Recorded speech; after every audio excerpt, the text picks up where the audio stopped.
Our Europe editor, Armin Georgian, standing by in Brussels. We can speak to him now. Hello to you, Armin. How this vote played out was interesting. What was your reading on it?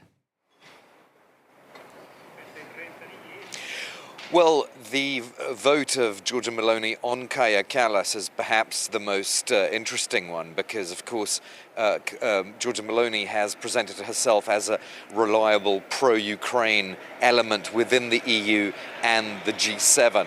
And by voting against Kaja Kallas, she's sending a signal on her commitment to Ukraine, in a sense, to other EU leaders. So that vote of Giorgia Meloni's, it might play well with some Italian voters, but it might have perhaps impacted her image with other EU leaders when it comes to Ukraine.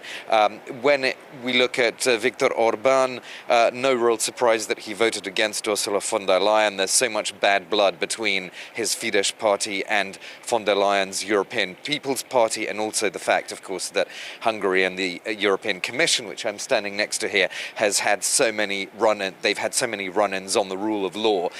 So that wasn't really surprising. But of course, then Viktor Orban voting for the socialist Antonio Costa to lead the EU Council, which was also an interesting twist. And Armin, the leaders also agreed to the bloc's strategic priorities for the next 5 years. What can you tell us on that?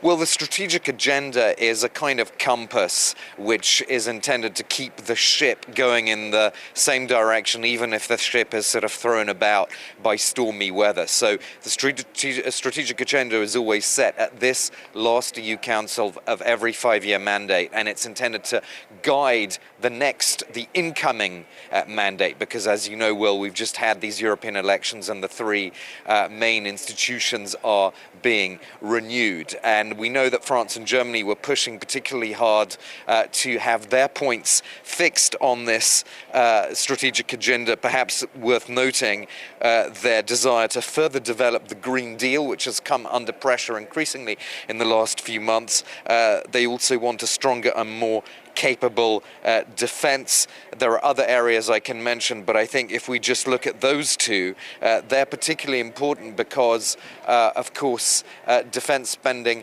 might come under pressure potentially as the next big European budget is negotiated, and the Green Deal, as I said, it's come under pressure from various kind of anti-Green Deal political forces, but also we have this incoming Hungarian presidency of the EU at the beginning of July, which does not see eye to eye with France and Germany or several other EU countries on these key issues of European defense spending and, of course, the green transition. So I think even though the strategic agenda, as I said, is traditionally set at this point in the whole process, the timing is particularly important given this incoming Hungarian presidency of the EU.